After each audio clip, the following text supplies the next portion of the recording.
ជំរាបសួរអ្នកគ្នាខ្ញុំខេនស៊ីថ្ងៃនេះផងដែរយើងមកបន្តអេពីសូត One Piece របស់យើងបន្តទៀតមុននឹងចាប់ផ្ដើមវីដេអូហ្នឹងសូមអ្នកគ្នាកុំភ្លេចជួយចុច like និង subscribe ឲ្យខ្ញុំម្នាក់មួយផងអូខេតោះបើសិនជារួចរាល់ហើយយើងមកបន្តភាគរបស់យើងបន្តទៀតបន្តពីភាគមុន Luffy បានម៉ាត់ Kuro ម្ដាយដួលទៅនឹងដីហើយស្រាប់តែក្មេងៗដែលជាកូនចៅរបស់ Usopp បានហក់មកវាយគាត់បន្ថែមទៀតពេលហ្នឹងដែរ Usopp បានប្រាប់ឲ្យក្មេងៗចាញ់ឲ្យឆ្ងាយពី Kuro ព្រោះអី Kuro មិនមែនជាមនុស្សធម្មតានោះទេ Kuro គឺជាមនុស្សដែលមានគ្រោះថ្នាក់បំផុតនៅពេលដែលពួកក្មេងៗបានវាយគាត់អស់ចិត្តហើយស្រាប់តែ Kuro បានងើបឡើងមកវិញដែលធ្វើឲ្យពួកក្មេងៗមានការភ័យខ្លាចជាខ្លាំងប៉ុន្តែគាត់មិនបានធ្វើស្អីពួកគេទេគាត់បែរជាទៅទាត់ Usopp ទៅវិញដោយសារតែគាត់ខឹង Usopp ណាស់ដែលមករារាំងផែនការរបស់គាត់បន្តមកទៀត Kuro ក៏បានបញ្ជាឲ្យ Django ធ្វើយ៉ាងម៉េចក៏ដោយឲ្យតែ Kaya ព្រមសរសេរបណ្ដាំមរតកឲ្យមកគាត់ហើយសម្លាប់នាងចោលពេលនោះដែរ Django រៀបដើរទៅប៉ុន្តែត្រូវបាន Zoro ចូលមកឃាត់ប៉ុន្តែ Django បានប្រើឲ្យកូនចៅរបស់គាត់ចូលមកប្រយុទ្ធជាមួយនឹង Zoro またかよ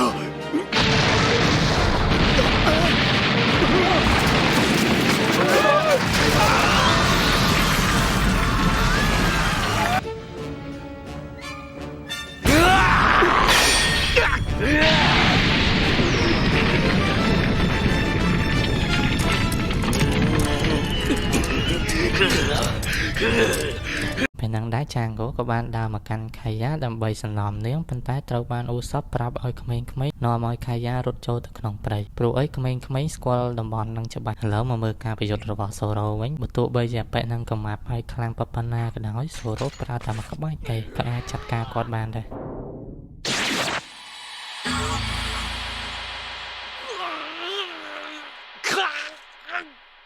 ហើយ Zoro ក៏បាននាំ Usopp ចេញពីទីនេះដើម្បីទៅជួយ Kaya ប៉ុន្តែ Kuro មិនឲ្យគាត់ទៅទេពេលអញ្ចឹង Luffy បានផ្លូតដៃយ៉ាងវែងវាយទៅកាន់ Kuro ដើម្បីឲ្យពួកគេទាំងពីរនាក់ចេញពីទីនេះប៉ុន្តែ Kuro ក៏លឿនដែរក៏បានគេចពីការវាយរបស់ Luffy ការប្រយុទ្ធជាមួយនឹង Kuro Luffy ពិតជាពិបាកណាស់ដោយសារតែ Kuro គេចបានលឿន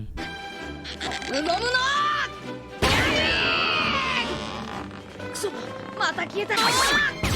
てピストル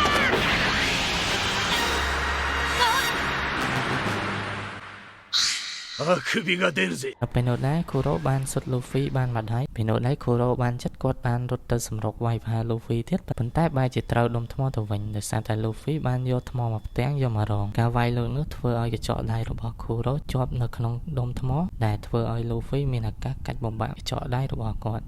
ហើយបន្ទាប់មក Luffy ក៏បានលើកដុំថ្មនោះវាយទៅកាន់ Kuro មកទំហឹង Kuro ក៏បានប្រើក្បាច់របស់គាត់ម្យ៉ាងទៀតដូច The Flash ចឹងប៉ុន្តែនៅតែត្រូវបាន Luffy វាយត្រូវទៅដែរពេល Kuro បានងើបឡើងមកវិញគាត់បាននិយាយទៅកាន់ Luffy ថាគាត់នឹងប្រើក្បាច់ចុងក្រោយរបស់គាត់ដើម្បីសម្លាប់ Luffy ចោលដល់ពេលកូនចៅរបស់ Kuro ឃើញក្បាច់នឹងហើយម្នាក់ៗពិតជាភ័យណាស់ហើយនាំគ្នាស្រែកប្រាប់ទៅកាន់ Kuro ថាកុំឲ្យគាត់ប្រើក្បាច់នឹងអីប៉ុន្តែ Kuro មិនបានស្ដាប់នោះទេនៅពេលហ្នឹងដែរមិនដឹងថាជាមានផ្សែងអ្វីទេស្រាប់តែម្នាក់ៗបានត្រូវរបួសគ្រប់គ្នាសូម្បីតែ Luffy របស់យើងក៏បានត្រូវដូចគ្នាដែរពេលហ្នឹងដែរ Luffy ពិតជាខឹងខ្លាំងណាស់ហើយគាត់មិនដឹងជាមានជំនាញពិសេសអ្វីទេក៏ចាប់បាន Kuro បោកទៅនឹងដីមកទំហឹងហើយគាត់បានឡើងមកគំរាម Luffy ថាគាត់នឹងសម្លាប់ Luffy ចោលហើយគាត់អត់រៀងនៅតែប្រើក្បាច់ដដែលណាសាច់រឿងរបស់យើងកាត់មកកាន់ Django ឥឡូវគាត់បានដើរជាប់អន្ទាក់របស់ក្មេងៗដែលធ្វើឲ្យគាត់កាប់មុខទៅនឹងដីនៅពេលហើយពួកក្មេងៗក៏បាននាំគ្នាហក់ទៅវាយគាត់នៅពេលគាត់បានដើរទៅមុខទៀតស្រាប់តែពួកគេបានគាស់ឈើមួយយ៉ាងធំដែលធ្វើឲ្យកិនជើងរបស់គាត់ដែលធ្វើឲ្យ Django មានការឈឺចាប់ជាខ្លាំងដល់ពេលហើយពួកក្មេងៗបានចិត្តហក់ទៅវាយគាត់ទៀតប៉ុន្តែត្រូវបានគាត់គេចផុតហើយបានវាយពួកគេជាខ្លាំងដល់ពេលឃើញអញ្ចឹង Kaya នាងទ្រាំមិនបាននាងក៏បានដើរចេញមកដើម្បីកុំឲ្យ Django ធ្វើបាបក្មេងៗបន្តទៀតហើយនាងនឹងចុះហត្ថលេខាដើម្បីប្រឹងប្រែងជាមួយនឹង Django ហើយនាងក៏បានដឹងថាបើសិនជានាងចុះហត្ថលេខាហើយគេនឹងសម្លាប់នាងទៅដែរកន្លែងទៅមើល Usopp ហើយនឹង Zoro វិញគាត់រត់បានជិតមកដល់ទីនឹងដែរហើយពួកគេបានលើក្មេងៗស្រែកដោយសារតែ Django រៀបនឹងសម្លាប់ Kaya ចោលនៅពេលដែលគាត់ចុះកិច្ចសន្យាហើយចំណែកឯ Zoro វិញគាត់បានរត់មកយ៉ាងលឿន ប៉ុន្តែមើលទៅប្រហែលជាមិនទាន់នោះទេនៅពេលហ្នឹងដែរស្រាប់តែក្មេងៗ